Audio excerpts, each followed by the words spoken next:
swear.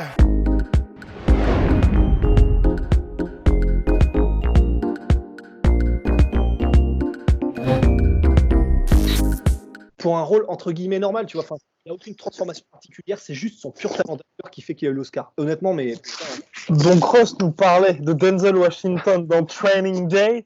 Et mon cher Rust, je vous rejoins complètement. Et c'est vrai que pour le coup, dans Training Day, là, c'est du Denzel en roue libre, En magnifique, en Vélib, exactement magnifique. Mais d'ailleurs, d'aucuns pourraient dire que Denzel n'a pas eu la carrière qu'il méritait. Moi, je trouve que c'est assez dommage. Oui, mais attends, mais sur quel truc on se base? Parce qu'avec un rôle comme il a eu dans Training Day, où du coup, moi je l'ai redécouvert là, cet après-midi, c'est une des meilleures performances que j'ai vues vraiment de tous les temps. Enfin, il est le personnage. Il a fait quoi? C'est un film aussi où il m'avait bluffé, bon, à part un de mes films préférés qui est Le Livre d'Eli, mais un film où il m'avait bluffé, je crois que c'est Un homme des hommes.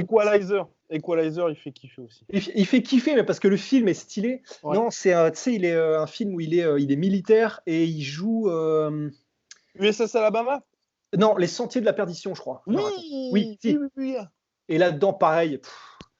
Putain, mais il y a des gens, enfin, il y a charisme et charisme, quoi, tout simplement. Non, mais Denzel, en fait, quand je dis ça, c'est qu'il y a un moment, quand il faisait notamment tous les films avec Tony Scott. Tony Scott, ouais. De Tony Scott, par exemple. Man on Fire.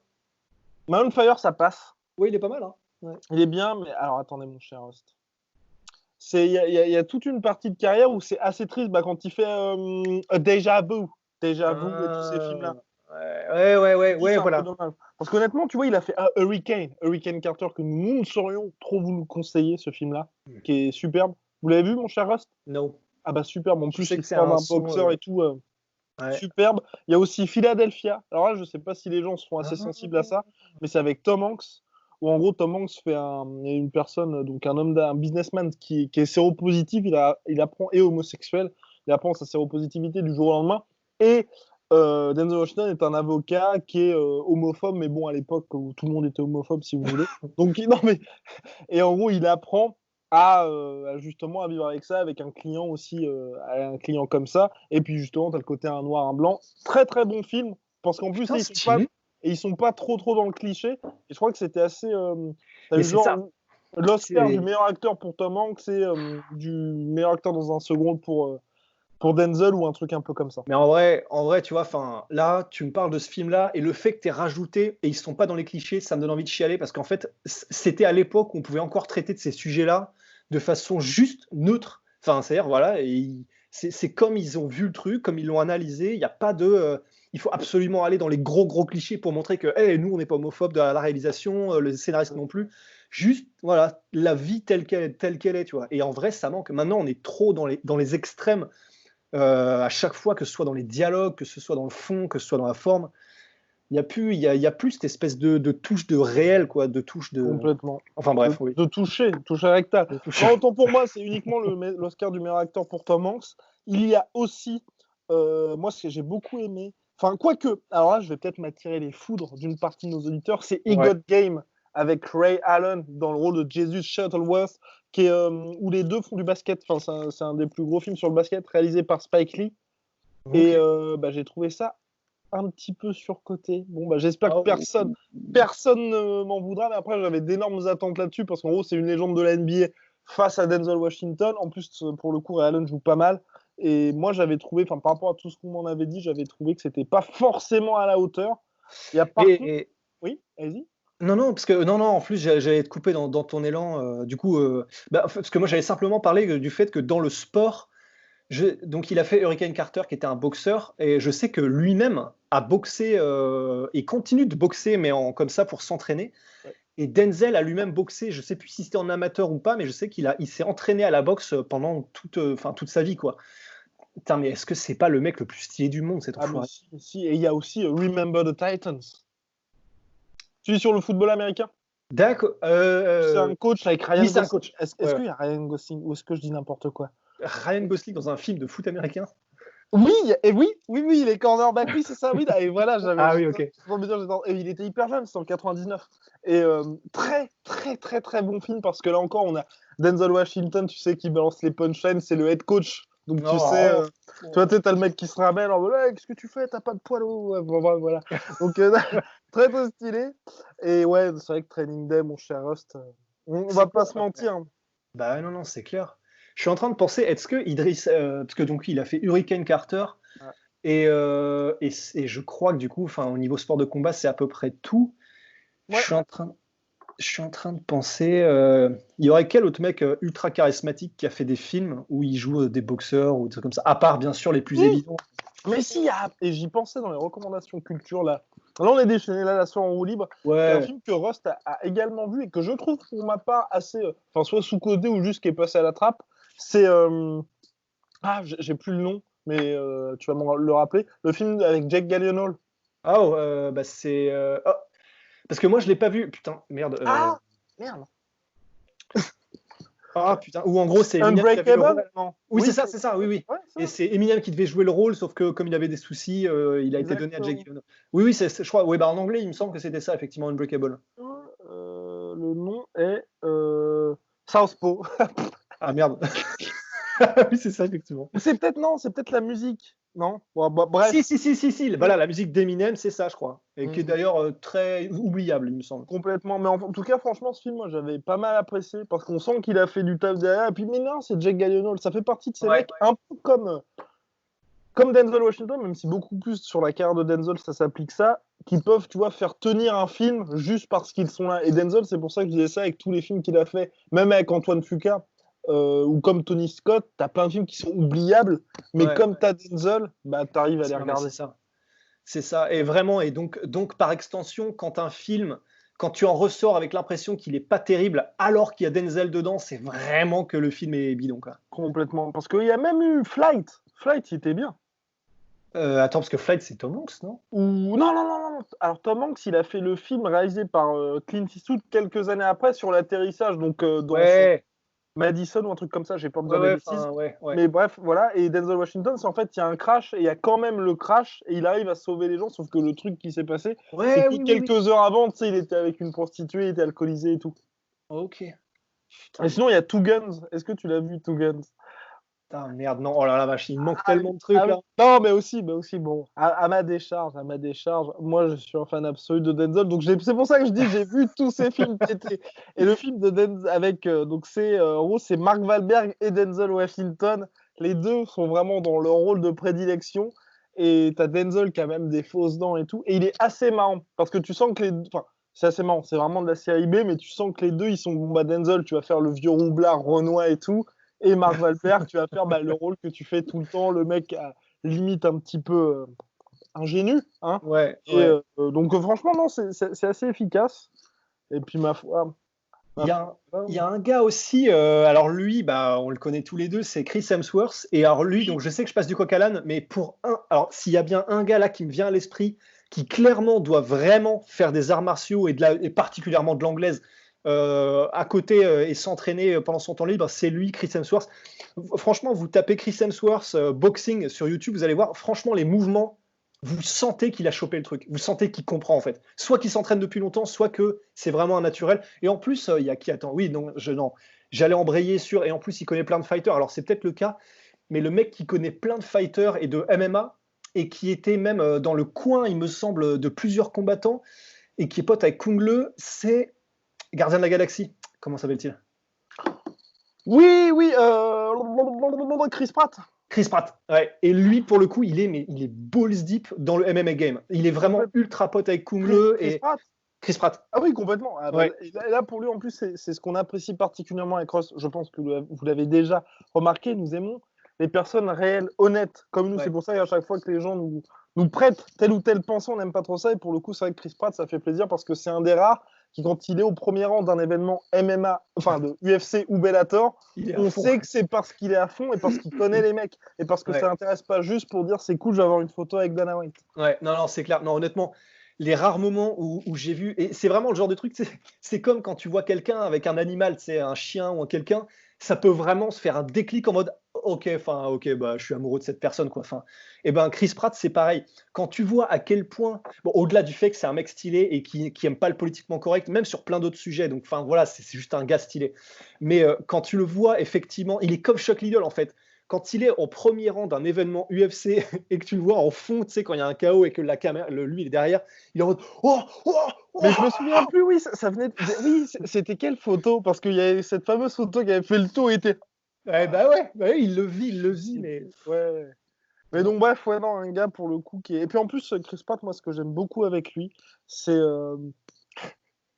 C'est un peu dur, mais Chris Hemsworth, il y a plein d'acteurs qui ont toujours été beaux gosses. Donc tu vois qu'ils s'en rendent même pas compte. Et lui, toute sa carrière, il avait le rôle. En plus, il était marié avec la meuf qui a joué dans tous les Scary Movie. Enfin bref, il était un peu fat, donc il jouait. Avec, non, non, il est plus avec. Il est plus avec. Il s'est marié avec la fille ou la. Ouais, il s'est marié, je crois, avec la fille de Schwarzenegger. Et oui, complètement. Et donc. Et j'en profite juste 2 secondes pour dire aussi que les filles de Sylvester Stallone sont magnifiques aussi. Ah oui, ça c'est vrai. Ça c'est bien vrai. Et Ross, t'en connais un rayon, croyez-moi. Non, mais parce qu'en fait, je suis tombé sur. Il y a un best-of YouTube. Alors, il y a quand même un mec qui s'est amusé. Non, mais je t'assure, il y a quand même un mec qui s'est amusé. Et bien sûr, je l'ai regardé. Hein, en gros, à faire un. Putain, je suis désolé, je t'ai complètement coupé dans ce que tu allais dire. Allez-y. Et en gros, qui a fait un best-of de toutes les vidéos en gros d'Instagram. Parce qu'il y a, je sais plus comment elle s'appelle, Stallone, qui du coup a fait des vidéos où il y a Sylvester qui apparaît. Et en gros, encore une fois, tu vois, c'est là où tu sais que Sylvester Stallone, on le savait déjà, mais c'est un mec pareil, il est vrai, il est réel, c'est le peuple, quoi. Et en gros, il y a plein de trucs où tu sens que les relations que Sly a avec ses filles, c'est en mode, mais il se marre, il se balance plein de pics tout le temps. Tu sais que c'est vraiment qu'elles ont été vraiment bien éduquées, que c'est une famille saine, équilibrée. Et franchement, ça fait grave plaisir. Donc Stallone, même délire que Chris Pratt et même délire que tout ça, quoi. Ah oui, complètement. Et du coup, tu allais dire la fille de Schwarzenegger avec Chris Pratt? Et oui, la fille de Schwarzenegger avec Chris Pratt. Et surtout, donc Chris Pratt, t'as ce côté, le mec qui est devenu beau il n'y a pas très longtemps. Donc c'est un peu bizarre, mais il garde le côté vraiment pote. Et tu sais qu'il est à la base, tous les rôles qu'il a eu et tout ça, c'est parce qu'il avait une vraie personnalité. D'ailleurs, vous pouvez le voir hein, dans 7 Years ou dans Her. Et à chaque fois, il joue les rôles de pote ou de mec qui n'était pas du tout promis à un tel avenir. Oui, dans Her, il joue le standardiste. Standardiste ou le collègue de bureau de Joaquin Phoenix. D'accord. Ouais, et je crois que c'est standardiste. Enfin, mais il joue beaucoup. Donc, comme quoi, il a beaucoup joué les collègues de bureau parce que dans Wanted, il joue aussi le collègue de bureau qui se fait éclater les dents avec un clavier de James McAvoy. Mais oui, parce qu'il était fat et tout. Ouais. Et voilà, de fat, il s'est transformé en machine de guerre, quoi. Exactement. Alors, mon cher Rost, on va passer maintenant aux questions parce que c'est pour ça que les gens nous suivent. Question d'Ulysse. Salut les gars, question pour un podcast Triple C. Entre Cain Velasquez et Daniel Cormier à leur prime respectif, qui auriez-vous vu l'emporter et de quelle manière? Il fait rêver ce combat, non complètement Ulysse, il fait rêver, mais malheureusement, hein, pour celles et ceux qui peuvent peut-être l'ignorer, donc ils sont teammates à un point, et puis aussi grand ami à un point que Daniel Cormier a commencé sa carrière chez les lourds, et comme Cain Velasquez était champion et dans son prime, il a fait le choix quand il est arrivé à l'UFC d'aller en light heavyweight. Donc ça vous donne quand même une idée de l'amitié entre les deux, mais c'est vrai que ça aurait fait deux clones quoi, deux clones quelque part. Deux clones, mais est-ce qu'on peut vraiment... Alors, je pense que le seul truc qu'on peut regretter, c'est que les séances d'entraînement n'aient pas été filmées, et elles l'ont probablement été. Hein. Faut trouver la personne qui a les pellicules, mais parce que en gros, c'est ce que disaient les gens qui allaient à AKA. En plus, il faut savoir que vraiment, quand ils se paraient les deux, parce que généralement, quand tu as un bon manager, effectivement, tu peux faire combattre plusieurs gens de ton équipe, plusieurs personnes, plusieurs combattants sur une même carte. Et du coup, ça te permet de faire un camp d'entraînement où tous les combattants ou une grande partie travaillent en même temps parce qu'ils ont la même date butoir. Et du coup, en fait, régulièrement, Cormier et Cain Velasquez avaient soit été sur le même événement, soit des événements à quelques semaines d'affilée, et donc ils s'entraînaient au même rythme, c'est-à-dire à la même intensité, au même moment. Et donc, apparemment, il y a eu des guerres en sparring entre Cormier et Cain Velasquez, où les gens qui étaient là, et Javier Mendez, le premier, disait si seulement vous pouviez voir le niveau et la brutalité des sparring entre Daniel Cormier et Cain Velasquez. De la brutalité. Ah non, mais vous seriez, mais vraiment, enfin, ouais, là, Attends, je ne sais plus quelle a été la phrase exacte, et je crois que c'était sur ça qu'il l'avait appliqué, mais en gros, vous payeriez des pay-per-view pour voir les séquences d'entraînement entre Cain Velasquez et Daniel Cormier. Et comment ne pas le croire quand on connaît et Daniel Cormier et Cain Velasquez. Donc alors, un pronostic, mon cher. Je pense que c'est très, très, très compliqué. Tellement chaud. Déjà, quand est-ce que, pour moi, pour Cormier, parce qu'on avait d'ailleurs une question aussi là-dessus. Alors, je suis désolé pour l'auditeur parce que je la gardais justement sous le coude, mais tant qu'on y est, on va aussi la balancer parce que c'était pour un futur podcast, parce qu'on va recevoir quelqu'un prochainement, normalement, qui est lié de près ou de loin à Ike.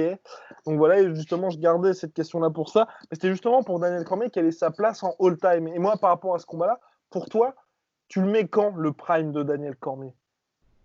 Moi, j'aurais mis 2015. J'aurais mis le premier combat contre John Jones. Soit ça, 2015-2017. Moi, je l'aurais mis, je sais pas quand est-ce que ça correspond, mais le deuxième contre John Jones. Le deuxième combat. 2017, ouais. Ouais. Parce que là, il avait vraiment atteint une maturité au niveau de sa carrière de combattant. Il était au sommet. Physiquement, il était au sommet. Au niveau de la motivation, il était au sommet. Et en plus, le fait que du coup, il savait qu'il avait John Jones qui était son grand rival, ça l'a élevé à un niveau mais hallucinant. Donc, ouais, pareil, 2017. Prime Donc, DC. on parle de ça. Prime DC 2017. Cain Velasquez. On le met quand dans son prime? Oh, bah, je pense que Cain Velasquez. Deuxième combat JDS? Ou le troisième? Ouais, deuxième. Donc, c'est quoi? C'est 2011? J'ai pas de la bêtise? Putain, non, c'est peut-être après. Oh la vache. C'est possible que ce soit 2011. Hein. Cain Velasquez. Donc, on va dire ça. Hein, pour nous, c'est le prime. Après Quaker, parce que tu vois, je repense mine de rien à sa victoire sur Travis Brown. Ah putain, ouais. Oui, non, en fait, bah voilà, ouais, c'est. Deuxième combat, donc c'est en 2012, le deuxième contre Junior Dos Santos. 2012. Bon, on va dire, allez, 2012-2013 pour son prime. Parce qu'après, j'ai envie de dire, le combat contre Travis Brown, tu commences déjà à avoir toutes ses défaites. Ouais. Donc on peut, pardon, toutes ses défaites, toutes ses blessures. Les blessures donc, surtout, ouais. Donc tu peux te dire, ok, le mec est usé. Donc voilà, on a ces deux mecs-là qui peuvent s'affronter. Donc là, bien sûr, nous sommes au pays des rêves. Et quelle catégorie surtout? Parce que c'est, pour moi, en fait, et c'est pour ça que c'est assez compliqué de faire le combat entre deux, même si Cain Velasquez n'a jamais été un gros heavyweight, tu vois. Mais d'ici, on est tous les deux d'accord. Donc là, pour dire que dans son prime, alors qu'il a eu une carrière heavyweight avant et puis aujourd'hui, son prime, c'est quand il est en light heavyweight. Ouais. Et moi, personnellement, honnêtement, moi, je le mets aussi en light heavyweight parce que je trouve que chez les... C'est un peu dur ce que je vais dire et ça se voit pas énormément, mais tu sens il porte un petit peu trop de kilos avec lui. Alors que quand il est en light heavyweight, tu sens que le mec est hyper puissant, mais qui bouge vraiment comme un middleweight. Enfin, que tu as vraiment ce côté cauchemar, un peu qu'apporte aussi Cain Velasquez.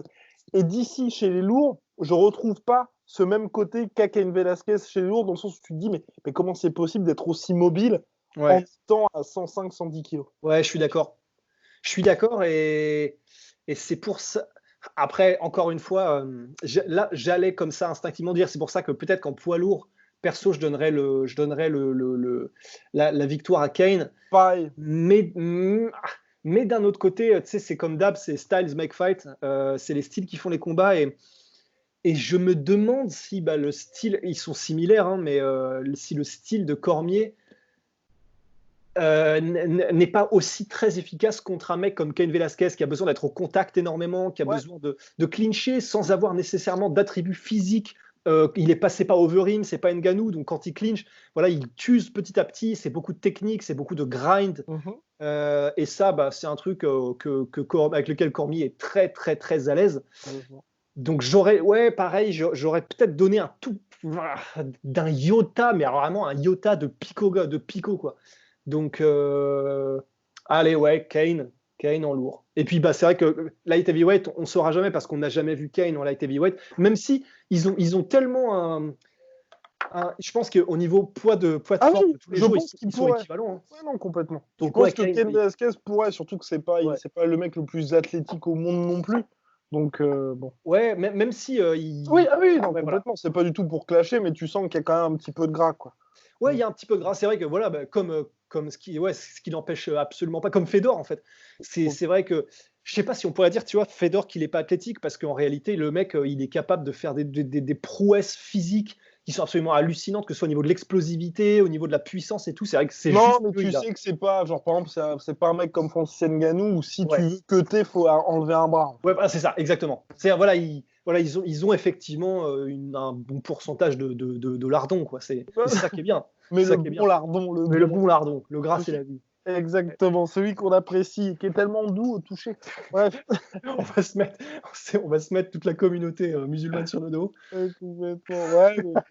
Mais bon. Non, mais quand on disait ah oui, non, j'avais pas du tout pensé à ça. Quand je disais lardon, c'était bien évidemment le. Non, il n'y a aucun moyen là de s'en sortir. Bah non, bah moi je suis désolé, j'aime le lardon. Hein. De s'en sortir complètement. Moi aussi je l'aime, mais un petit peu moins que vous. Bien. Donc question de Louis. Louis, salut l'équipe, j'espère que vous allez bien. Petite question, Triple C, pensez-vous à un retour au top niveau de notre sympathique camarade qui est Stephen Wonderboy Thompson? Son combat contre Pettis était quand même intéressant avant de se prendre ce fulgurant KO, et contre Luque, il a tout simplement fait un récital technique assez impressionnant à mon goût. C'est un maestro du pied, point. Mais il me semble un petit peu fragile, et contre des gars comme Colby, Edwards ou Jorge, j'ai peur qu'il se fasse briser. Je suis tout oui de vos réponses. Bonne journée à vous. Bonne journée, Louis. Mais je suis entièrement d'accord avec lui. Avec lui, entièrement d'accord. Bah, honnêtement, mon cher Rust. Ouais. Honnêtement, au niveau du style, ce serait vraiment intéressant. Un Colby contre Wonderboy. Ah, vraiment, je pense surtout que. Et puis après, pour Roré, je crois que lui a la mémoire courte parce qu'il avait fait aussi un petit récital Wonderboy. Il y avait quelqu'un, il n'y a pas très longtemps, qui avait envoyé je crois qu'il avait envoyé un message sur la sueur pour dire que Jorge Masvidal avait gagné ce combat-là. Non. Contre Wonderboy? Non, il s'est pris une leçon. Ah, non. Non, ça a été une leçon de timing, de timing, je sais pas. Ça a été une leçon de déplacement et de déplacement des distances. Et... non. Honnêtement, là, Wonderboy, il a dominé, vraiment. Après, get this motherfucker. Ouais, yes sir. C'était quoi je sais pas ce que c'est. Mais bref. Il s'était pris. Non. Il avait perdu. Il s'était pas fait défoncer. Il avait perdu. Non, tu t'es pris une petite leçon façon Wonderboy, comme ce qu'il a fait à Rory McDonald. Enfin, où tu vois, il y a le combat. Tu prends pas énormément de dommages, mais il y a un niveau d'écart. Exactement, il y a un niveau d'écart. Et c'est vrai que contre Colby, je serais très curieux parce que le contre Masvidal, c'était le Masvidal juste avant qu'il prenne ce hiatus. Oui, complètement. Hiatus salvateur. Donc c'était avant qu'il devienne le Masvidal Ben Askren, Darren Till, Nate Diaz, le BMF. Et donc un mec comme Colby, le Colby, lui, voilà, il est dans une dynamique où il osera pas, il aura aucun problème à avancer quoi qu'il arrive, quel que soit ce que Wonderboy envoie dans sa direction. Du coup, au niveau style, ce serait vraiment parfait. Ce serait le rouleau compresseur offensif contre un contre-attaquant de métier et un sniper. Honnêtement, et je suis pas sûr et certain que ce serait une démonstration évidente de Colby, de Wonderboy. Franchement, je ne saurais même pas me prononcer, honnêtement. Mais pour moi, Wonderboy, le seul problème, c'est qu'aujourd'hui, on l'a vu contre Luque, justement, et même contre Showtime Pettis. Pour moi, vraiment, en fait, aujourd'hui, il est trop vieux. Il est juste trop vieux. Et contre Luque, où il lui a marché dessus, mais vraiment, regarder le combat, ça m'a fait vraiment plaisir parce que j'adore Wonderboy. Ouais. Et j'avais vraiment peur. Tu sais, j'étais vraiment en train de dire, bon, bah, ça y est, là, pour le coup, tu vois, l'âge commence à se faire sentir. Et tu vois que même s'il lui marche dessus, il y a un coup où il se fait un petit peu coincer contre la cage. Et dès qu'il se fait toucher, c'est plus comme avant où il peut dire, bah, ok, je temporise, là, c'est bon, j'utilise mes mains et tout pour pouvoir m'en sortir et pour inverser le truc. Là, tu sens quand même qu'il fait, oh merde, putain, il y a eu ce fameux knockdown contre Darren Till, il y a eu ce KO, il y a eu tout ça. Et honnêtement, tu regardes tous ces combats, ces derniers combats, à chaque fois, il s'est fait sonner ou il s'est fait mettre knockdown. Il y a eu les deux contre Tyron Woodley, celui contre Darren Till, le KO qui s'est pris ensuite contre Pettis. Pettis.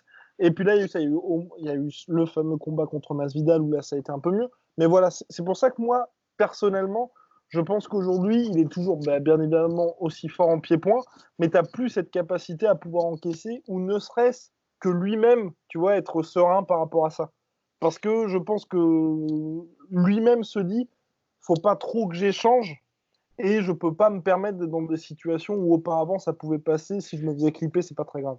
Et puis en plus, je me demande, alors là c'est une question, mais j'en ai pas de certitude, j'ai pas de certitude dessus, c'est sa motivation en fait. Il n'a pas eu de titre, il a challengé pour le titre, 2 fois. mais 2 fois, mais je sais pas s'il est autant, comment dire, possédé par cette envie d'aller chercher le titre. Là, je me demande s'il est pas, il a son académie, je sais plus putain, Quel état? dans quel état. Il a son académie, il a ses élèves, il a sa vie, il a commencé sa chaîne YouTube qui marche très très bien. Complètement, ouais, et ça fait vraiment plaisir parce que j'aurais pas pensé. Mais moi non plus. Alors pour être tout à fait honnête, et c'est pas du tout contre lui, mais je comprends pas comment ça se fait que ça ait explosé autant. Parce que t'as des mecs, tu te dis, ils ont une personnalité, ça, genre Masvidal, c'est évident que ça va cartonner. Exactement. Ouais, alors que c'est vrai que bah voilà, c'est le good guy par excellence. Personnellement, alors exactement, il faut des gars comme ça, mais disons que ça ne m'attire pas, ça me fascine pas d'avoir des gars, tu sens qu'ils sont vraiment très très lisses.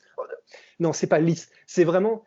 Non, c'est exactement tout ce qu'il faut faire. Il n'y a jamais un truc de travers et tu te dis jamais pourquoi est-ce que je vais suivre ce mec-là plutôt qu'un autre. Exactement. Et c'est vrai que et Dieu merci, il existe des gars comme ça, mais disons que ça fait des histoires entre guillemets moins intéressantes.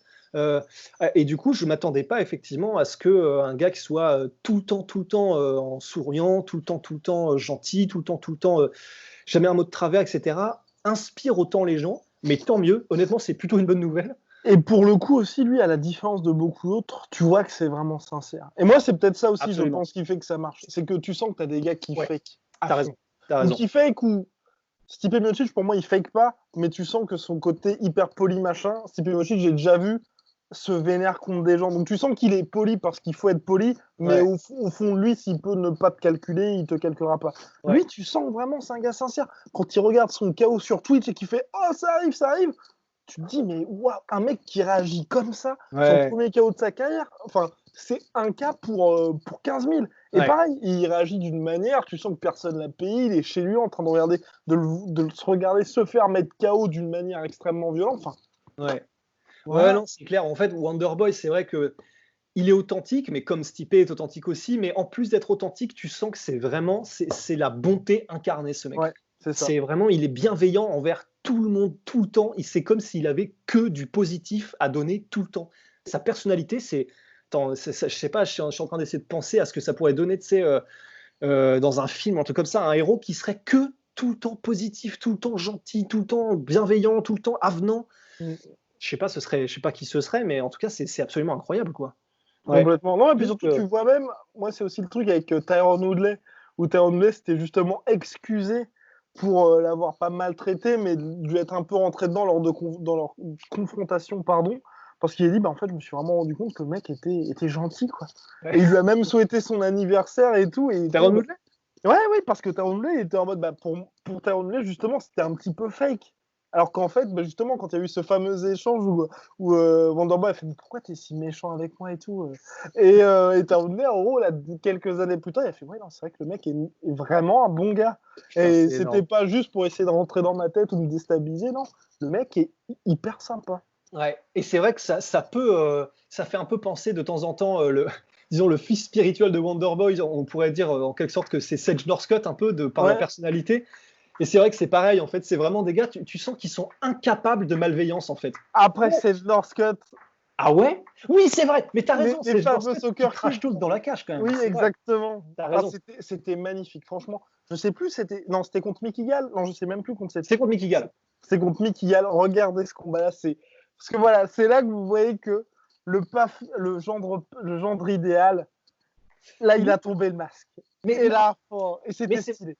Exactement. En fait, c'est parce que, disons, et ça m'a pas enlevé du tout je me suis dit, ah ouais, ok, il est fake depuis le début. Parce que c'est simplement qu'en fait, quand tu vois, et j'ai trouvé ça, en fait, comme toi, j'ai trouvé ça encore plus stylé, en fait. C'est juste, dans les situations où il y a besoin que le mec, en gros, il se mette le M de Majin Buu, eh ben, il le fait parce que c'est un combat, parce que c'est la situation qui le nécessite. C'est pas du tout par méchanceté, par malveillance, c'est simplement, il faut que je me mette dans ok, eh ben on va se la mettre. Du coup, bah là, il y a plus de on est gentil, on est machin. Et ça, c'est pas du tout pareil que d'être fake dans la vraie vie. Et je trouve ça ultra stylé aussi. Donc, Ah bah voilà, validé par la sueur, donc validé par la C'est street. vrai, validé. On plaisante évidemment. Donc concernant notre cher Wonderboy, bah voilà, c'est vrai qu'aujourd'hui, pour moi, ce serait un petit peu compliqué pour lui. Et pour compléter là-dessus, c'est vrai que tu disais justement qu'il a plus la même motivation. Je pense aussi dans le sens où il a vu la galère que ça a été pour lui d'avoir le title shot. Donc quand je dis la galère, c'est qu'il était, je crois, à 13-1 avec une seule défaite contre Matt Brown. Et puis une série de victoires, c'était absolument monstrueux hein, quand vous regardez justement ce qu'il a accompli. Et tu as tes 2 défaites contre Tyrone Woodley, à chaque fois tu passes à ça. Donc quand je dis à chaque fois tu passes ça, c'est jeu égal et jeu égal et à chaque fois il se fait mettre knockdown. Ensuite on te refout Darren Till et là tu commences à te dire bon bah ok. Ok, je suis dans une situation où tu as une catégorie qui est ultra dense. Je suis pas le mec le plus bankable, j'insulte personne. Faut que je me retape. Ok, faut au moins que j'aligne 4 victoires contre des tueurs à gages pour éventuellement que l'UFC me dise d'accord, on va te donner un title shot. Et je pense qu'il s'est dit. Bah, oui. Il s'est dit c'est chaud parce qu'en plus il faut que les 4 victoires soient étincelantes. C'est-à-dire que par exemple le combat contre Darren Till, si il n'y avait pas eu ce knockdown et que ça avait fait une split décision pour Wonderboy, c'est stylé. Mais en gros l'UFC ils vont pas regarder ce combat et dire ok bon bah c'est bon on lui remet le title shot. Dans la situation de Wonderboy, c'est vrai qu'il fallait un highlight, il fallait qu'il donne à l'UFC entre guillemets une bonne raison de le remettre dans le combat pour le titre. Quoi. Donc c'est vrai que vraiment pas évident. Hein. Pour Wonderboy. Donc ouais, maintenant, je sais pas, peut-être le mettre pour des combats un peu entre guillemets d'exhibition. Bah, contre Luque, c'était un peu ça en fait. C'est un combat d'exhibition, c'est les top contenders, mais bon, je pense que l'UFC avait peut-être pas forcément. C'était pas la prochaine star. Luque, c'est un mec qui est ultra chaud. Mais je pense que l'UFC ne le voyait pas comme la prochaine superstar. C'est juste un mec qui va poser des problèmes à beaucoup de gens. C'est un mec qui a un très très gros niveau. Mais voilà, du coup, ils ont fait un match, un exhibition, un superstar match entre 2 strikers de très très haut niveau. Et je pense que maintenant, du coup, ouais, ce sera ça en fait, Wonderboy. Ce sera des super fights contre des gars qui ont soit un nom, soit qui sont vraiment chauds. Quoi. Non, complètement. Et puis pour moi, ça peut être vraiment un peu ce qui est en train de devenir malheureusement notre cher Robbie Lawler. Ou même un mec comme Demian Maia, un espèce de gatekeeper ultime pour te dire vraiment, ok, ce mec-là est chaud parce que Vicente Luque, avant sa victoire sur Wonderboy, je crois qu'il était sur 6 ou 7 victoires consécutives. Ouais. Il avait remporté, donc celle qui précédait, c'était contre Mike Perry, où il lui avait déglingué la gueule. Ouais. Et vraiment, et là, c'est pas du tout, on n'exagère pas du tout là-dedans. Non. Vous regardez l'avant-après, c'était d'une violence assez rare. Et justement, le combat contre Stephen Wonderboy, c'était pour savoir si, oui ou non, Vicente Luque va être calibre top contender. Et on a vu qu'effectivement non. Et donc pour moi, tu vois, ça peut être ce mec-là. Surtout quand on regarde, tu vois, quand on regarde le top de la catégorie, aujourd'hui, tu as quand même pas mal de mecs qui peuvent être intéressants parce que tu as donc Geoff Neal, qui est 12e. Ça pourrait faire un bon combat. Tu vois, grave. Combat. Ensuite, après, c'est vrai que c'est compliqué parce que c'est vrai que tu vois, cette catégorie, tu as plein de vieux briscards qui se tirent la bourre. Ah, peut-être même, non, Michael Chiesa, ça pourrait être pas mal. Ah, bien, ouais. Michael Chiesa qui sort d'une victoire sur RDA, pardon, et donc on se dit peut-être, enfin, ça y est, il va pouvoir vraiment lâcher les chevaux. Michael Chiesa, ce serait pas mal. Tu as Burns aussi, Gilbert Burns. Ah, bien, encore mieux. Ce serait très bien. Et puis après, pour moi, c'est que des mecs qui sont. Pour moi, c'est pas possible, soit au niveau de l'endroit où ils sont dans leur carrière, ou de la dynamique. Donc, quand je dis ça, je parle de Conor McGregor, je parle de Robbie Lawler, je parle là, on est sur le classement welterweight. Ouais, welterweight. Extraordinaire. Conor McGregor, Robbie Lawler, Nate Diaz, donc Rafael Dos Anjos, Demian Maia, Leon Edwards, Masvidal, Covington, Woodley et Ousmane. Pour moi, eux, c'est pas possible. Ouais, non, c'est sûr. Ouais, non, mais Gilbert Burns, bien. Bien, très bonne option. L'UFC, d'ailleurs, si vous cherchez des matchmakers, nous sommes disponibles avec Rost. Ouais. Voilà. Alors, dernière question. On va prendre une dernière question parce que notre cher Rost est un homme pressé de BRS Habdel. Dana White est une merde. Oh putain. Ni plus ni moins, tout ça pour ça. Il fallait annuler dès le début, ça rimait à rien. Et là, c'est vraiment pathétique. Bon. Alors, je serais un petit peu moins catégorique sur notre cher White. Non, parce que c'est vrai. Personnellement, alors, on peut évidemment, Dana White, on peut lui dire plein de choses. Ce qui est sûr, c'est que le sport ne serait pas là où il est sans lui. Et cet événement-là, il fallait annuler depuis le début. J'ai envie de dire non parce que c'est Évidemment, tous les arguments sont recevables pour l'annuler, et c'est très bien que l'UFC l'ait annulé. Même moi, je suis content que l'UFC l'annule, mais vous pouvez être sûr d'une chose, c'est que c'est l'UFC. Et donc, quand l'UFC organise un truc, c'est un peu comme quand la NBA, quand la NFL, quand n'importe quelle grosse organisation organise un truc, vous pouvez dire c'est éthique ou non. Par exemple, que la NBA fasse des matchs en Chine, ou fasse des trucs comme ça dans tel ou tel endroit, ou par exemple que Eddie Horn en boxe, il fasse les combats en Arabie Saoudite et tout. Quand une organisation de cette envergure se déplace quelque part, ils vont cocher toutes les cases. Donc vous pouvez être sûr qu'il n'y a aucun mec qui va se faire couper la tête, un mec qui va se faire kidnapper ou je sais pas trop quoi. Non mais et donc c'est pour ça, c'est donc si l'UFC avait fait l'événement le 18 avril, il n'y aurait eu aucun cas de coronavirus, ou s'il y avait eu un cas, il aurait été détecté, le mec aurait été sorti de la... Enfin bref, c'est l'UFC, c'est WMIMG, la plus grosse agence au monde. Et c'est Disney qui diffuse ça par l'intermédiaire d'ESPN. Donc aucune de ces entités ne peut se permettre un scandale. Donc c'est pour ça que moi je me dis, s'il l'avait fait, ça aurait été carré de chez carré, on se serait juste dit à la fin, bon bah ok, ils se sont donné beaucoup de mal, c'était juste un événement parmi tant d'autres. Bon, est-ce que ça valait le coup de se donner autant? Très certainement non, mais ça aurait été carré, pour moi. Ouais. Honnêtement, bah, là c'est vrai qu'on en est réduit à des opinions parce que c'est vrai que bah, factuellement, voilà, oui, c'était probablement un peu immoral, clairement, de faire ça en pleine pandémie, mais oui, ça aurait été parfaitement organisé probablement. Donc c'est vrai qu'à partir de là, je ne sais pas trop en fait ce qu'on peut rajouter parce que c'est vrai qu'on a fait pas mal le tour du sujet sur les podcasts précédents. Donc voilà, il nous reste que nos opinions sur l'homme Dana White et sur. Mais oui, non, et puis même sur l'homme, bah, le côté Dana White est une merde. Honnêtement, là encore, hein, on défend pas du tout Dana White, c'est pas notre pote, on le connaît pas, on l'a jamais interviewé, on lui a jamais parlé. Mais pareil, c'est un mec qui a plein de choses qu'il fait. Certes, vous pouvez vous dire c'est drivé par l'argent, par exemple la situation du MMA en France. Si l'UFC n'avait pas autant été investi en coulisses dans le lobbying, on n'en serait très certainement pas là aujourd'hui, à savoir le MMA va débarquer à la fin de l'année si tout se passe bien, si le coronavirus décale pas encore plus tout. Et si le MMA est légalisé en France, c'est parce que l'UFC s'est dit la France, ça va être un marché énorme pour nous. Donc bien évidemment, les raisons derrière ça sont économiques, mais l'UFC, c'est aussi Dana White. Donc si Dana White s'était juste dit, bah, balèque de la France, balèque des Francis Ngannou qui pètent tout, balèque des Cyril Gane et de tous les mecs qui arrivent, voilà. Donc, et c'est ça qu'il faut voir en fait. Donc dire le mec est une merde, je trouve que c'est vraiment un petit peu dur par rapport à tout ce qu'il a fait, surtout que c'est pas, on en avait parlé en off avec notre cher Rust, certes, il y a eu les frères Fertitta avec lui, mais il a quand même drivé la machine UFC. En fait, c'est un peu ça, c'est exactement, c'est ça qu'il faut voir, c'est que quelle que soit l'opinion qu'on a de la personne, et même si, évidemment, tout ce que fait Dana White, c'est dans son intérêt et dans l'intérêt de l'entreprise qu'il représente, il n'empêche qu'il y a quand même des segments, il y a des croisements, où les intérêts de l'UFC et de Dana White, par extension, sont quand même alignés avec nos intérêts à nous aussi. Et c'est là, c'est comme Poutine, en fait. Poutine, il assume et il le dit sans aucun problème. Tout ce que je fais, c'est dans l'intérêt de la Russie. Donc, si jamais tu te fais enfler, bah, je suis désolé, mais c'est du business parce que moi, je fais ça pour mon pays, je fais ça pour machin. Dana White, c'est un peu pareil, en fait. C'est les conséquences de ce qu'il fait, ça peut nous amener à dire ah ouais, bon, clairement, le mec est immoral, le mec machin. C'est vrai. Et notre opinion, elle sera forgée en fonction de ça. Mais malgré tout, le fait disons, mais malgré tout, ce qu'il fait, et donc ça n'est fait que dans son intérêt, ça nous arrange aussi le fait que voilà, l'UFC soit en France, tu l'as dit, le fait que ça devienne un sport mainstream, le fait que Dana White, voilà, il doit quand même participer aussi aux négociations quand c'est avec des énormes boîtes comme ESPN, il doit avoir un regard sur tout, parce que donc c'est dans son intérêt de faire grossir le sport à un niveau dans lequel il n'a jamais été dans l'histoire.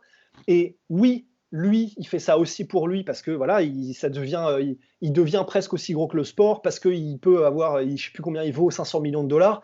Donc, il fait ça pour lui, mais comme il l'entraîne et qu'il fait grossir l'entreprise UFC et donc par extension le MMA derrière, bah voilà, c'est quelque part nos intérêts s'y retrouvent aussi. Ce qu'il faut après, évidemment, c'est ne pas faire béni oui oui et donc c'est génial, c'est-à-dire que quoi qu'il fasse, le sport en grandit et c'est génial pour nous. Ce qu'il faut aussi ensuite et à côté, c'est voir comment est-ce que ça peut se réguler, donc en ayant une association des combattants, en ayant une espèce de syndicat, en poussant pour qu'il y ait des payes, en poussant pour que les combattants soient pas traités comme des merdes. Mais voilà, ça se fait à côté, c'est-à-dire que oui, il faut profiter de l'aspiration que crée la dynamique Dana White, mais en faisant attention à ce que ce soit pas non plus, à ce que ce ne soit pas dégénéré et dérégulé, quoi. C'est juste un équilibre à trouver. C'est ça. Et oui, non, c'est pour ça dire que c'est une merde. Un petit peu fort de café, à mon sens. Surtout que, par exemple, ne serait-ce que le coup de Lille, pareil, le coup de Lille, c'est complètement farfelu, mais quand, dans notre région, la marée, la vague coronavirus sera passée, donc on va dire plutôt fin de l'été, et que toutes les ligues seront là en mode est-ce qu'on peut redémarrer et tout, eux, ils auront ligne, et le MMA va redémarrer. Vous serez tous très contents que le MMA redémarre, parce qu'il n'y aura plus de vraies grosses incidences, et là, pour le coup, il y aura plus cette question morale qui se posera. Et avec Lille, ils auront directement tout fait. Et là encore, s'il y a eu cette île-là, c'est grâce ou à cause, selon le point de vue, de l'obstination de Dana White à se dire coûte que coûte, il faut qu'on fasse nos 42 événements cette année et il faut que ça continue. Et là, quand ce sera fait aussi, vous pouvez être sûr que ça va être carré de chez carré. Il l'a dit, les combattants pourront s'entraîner sur place, ils seront testés, ils seront suivis médicalement, il y aura leur staff avec eux. Voilà, donc évidemment, c'est pour les intérêts de l'UFC, pour les intérêts du network et puis de l'entreprise. Mais à la fin des fins, il y a un mec qui a tout mis sur la table pour faire en sorte que les combats continuent. Donc c'est pour ça que dire c'est une merde. Là effectivement, il s'est pris une énorme baffe dans la gueule et je pense que c'est la première fois que ça lui arrive de cette force-là, hein, on va dire. Mais et c'est pas non plus un fiasco. Je veux dire, ça aurait pu être. Il y a pas mal de gens qui sont assez mécontents de Dana White, dont on a vu dans le podcast qu'on avait fait justement sur qu'est-ce qui se passe après l'annulation de l'UFC 249. Mais c'est pas très grave. Là, je veux dire, ils ont juste annulé un événement. Ça aurait pu être grave dans le sens où Tony Ferguson, par exemple, chope le coronavirus, il en meurt, en même temps, il l'a rechopé à Geji. Là, ça aurait été vraiment grave. Ou qu'il y ait un membre du staff de l'UFC qui meurt. Enfin, vraiment quelque chose de terrible. Là, clairement, l'événement, il a juste été décalé. Bon. Je pense que les gens qui ont le seum, c'est surtout les gars qui se disaient putain, ça va être cool, je vais avoir ma petite dose d'UFC le 18. Il n'y a personne qui se dit c'est dramatique, il n'y a pas eu de mort, pas de blessé. Bon.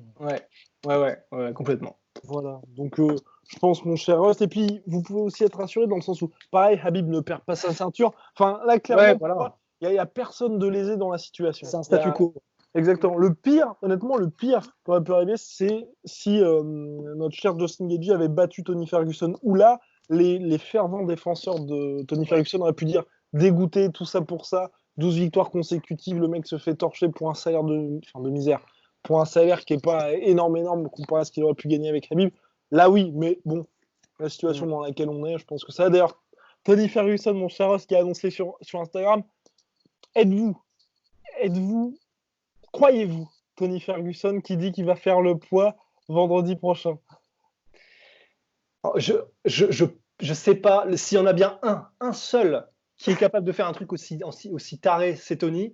Est-ce qu'il va le faire? En fait, je me demande, peut-être que oui, en fait. Je pense que oui. Simplement pour marquer le coup, quoi. Ouais. Et faire l'aller-retour à la nage. Non, voilà.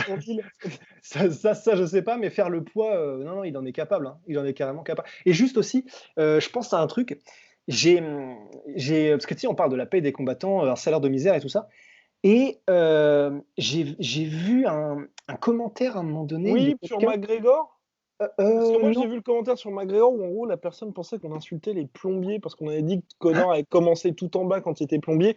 Quand on dit ça, on n'a bien évidemment rien contre les plombiers. Nous avons même des amis plombiers qui gagnent très bien leur vie. Mais ça, c'est que c'était pas du tout, il n'était pas du tout propriétaire de son business ou quoi que ce soit. Il faisait plombier dans le sens le petit boulot de plombier. C'était pas du tout. Il n'avait pas sa carrière de plombier ou quelque chose comme ça. C'était dévalorisé. Il n'y a pas de souci. Voilà. On vous rassure. Perso, j'ai fait maçon, postier. Il n'y a pas de problème. Hein. Woofing également, mon cher Rust. Ouais. Donc non, les métiers manuels où on se torche le cou et Rust a même vécu dans sa propre voiture. Donc attention. Oui, mais voilà. Mais donc, enfin,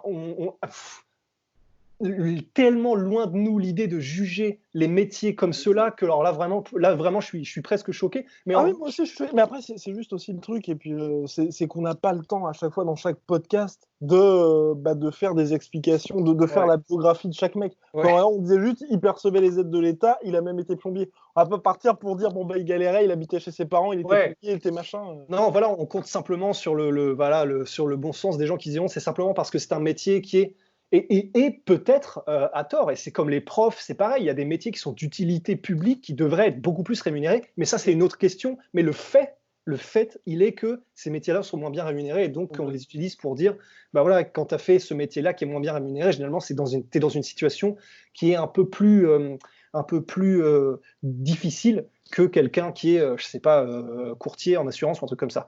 Et je voulais juste, il y a un commentaire qui était sur le fait que on disait, Tony, sur un salaire peut-être de 200-300 000 $, il se retrouve à la fin, avec les taxes, les machins, à 90 000, 100 000 $. Et la personne disait, ouais, donc c'est quand même énorme, le mec, il a quand même 90 000 $ en poche à la fin pour chaque machin. En fait, ce qu'il faut bien se dire, c'est, donc premièrement, ce sont les States.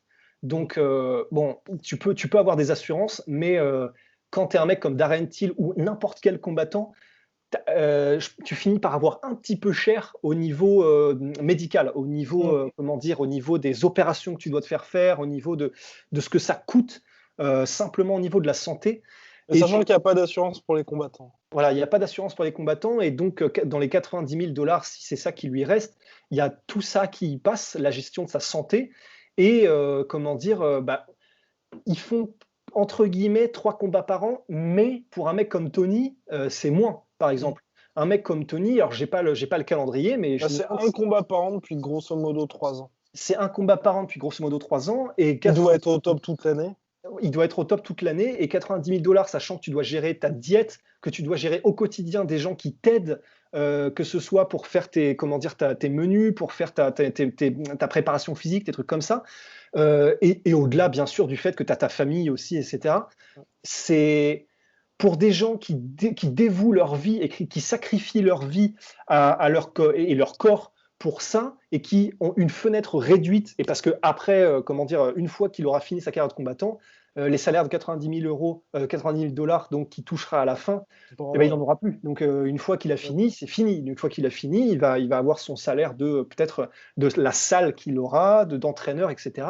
Mais ce ne sera pas le même délire. Et à ce moment-là, il devra continuer à s'occuper de sa santé, de sa famille, de payer peut-être, pour ses enfants je sais pas, une scolarité ou quoi que ce soit. Donc, faut vraiment se dire, faut faire les maths, en fait. C'est con à dire, mais il faut faire les maths pour se rendre compte que ça paraît un gros chiffre parce que c'est un bloc, mais quand tu mets toutes les dépenses, le nombre de fois où le salaire tombe et le fait que c'est limité dans le temps, c'est vraiment pas si évident que les mecs roulent sur l'or du tout. Et en plus de ça, ça, c'est Tony Ferguson. C'est le haut du haut du haut du panier. Je pense que on n'a pas les chiffres, mais franchement, de ce que j'en entends, je pense que 75-80% des combattants UFC, soit ils ont un autre taf à côté, soit ils galèrent d'eux, vraiment. Bien ça, quoi. Non, et puis surtout que quand on dit ça, c'est pas du tout pareil pour dévaloriser les mecs ou parce que nous-mêmes touchons des sommes folles. Non, c'est juste que par exemple, vous, si imaginons aujourd'hui vous êtes dans une situation où vous gagnez 30 000 € ou quelque chose comme ça, vous savez que dans 10 piges, vous allez gagner beaucoup plus. Eux, ils sont dans une situation, par exemple, Tony Ferguson, là, il finit peut-être l'année, dans le meilleur des cas, vraiment dans le meilleur des cas, il finit l'année avec 200 000 balles. Il a pas énormément de sponsors parce qu'il a cette image de Tony Ferguson. Et dans 15 ou 20 piges, il va pas gagner beaucoup plus. Il va même gagner beaucoup moins parce que sa carrière sera terminée, parce qu'il n'a pas le statut qu'a un Habib, un Conor McGregor, un Georges Saint-Pierre, dans le sens où vous avez écrasé le game, vous avez fait évoluer les choses, et l'UFC vous aime tellement qu'ils vont faire de vous un ambassadeur parce que vous représentez un pays, une culture, comme Cain Velasquez ou Brian Ortega, qui eux peuvent dire on représente aussi un petit peu à notre échelle, bien évidemment, soit le Mexique, soit quelque chose en JJB, ou parce qu'on est un poster boy. Donc ce mec-là, Tony Ferguson, tout ce qu'il touche aujourd'hui, c'est ce que disait Rust, c'est ce qui va lui rester ad vitam, parce qu'il n'aura pas de retraite, il n'aura pas tout ça. Donc c'est pour ça que même si vous faites le truc où vous projetez, c'est quand même assez tendu pour lui. Donc il a bien raison de tout maximiser maintenant, tant qu'il le peut. Ouais, complètement, c'est clair. Ceux qui deviennent multimillionnaires et qui peuvent se pavaner avec des Lamborghini, des trucs comme ça, vraiment sur un roster de l'UFC, alors mettons qu'il y ait 500 combattants, je pense qu'il y en a 10, quoi. Donc, faut pas que je me gourre sur les pourcentages, mais je pense que ça fait de l'ordre de 0,5, quoi. Un truc comme ça. Donc c'est une portion microscopique des combattants professionnels qui peuvent finir leur carrière avec une telle aisance financière, quoi. Oui, non, complètement. Et puis surtout les perspectives. Par exemple, récemment, on a eu Adesanya, lui aussi, qui a fait pas mal de dépenses et qui était assez vocal là-dessus. Mais pareil, Adesanya, il a 30 piges, il est champion. Voilà. Il peut perdre 3 fois de suite, il va toujours être énormément payé. Tony Ferguson, lui, c'est pas du tout les mêmes perspectives. Donc voilà aussi. Et puis ensuite, tu as les mecs comme Darren Till qui lui aime bien le lifestyle, mais voilà, qui n'a voilà. pas non plus forcément vraiment les pieds sur terre, entre guillemets, mais qui est jeune aussi puisqu'il a 27 ans. Mon cher Rust, avons-nous une recommandation? Ah bon, on les a déjà faites quand même. Ouais, on a parlé de. Bah, on a fait tout un truc ciné au début, du coup. Allez, du let's coup, go. cassez-vous, allez, au revoir. À la prochaine. Au revoir. Swear.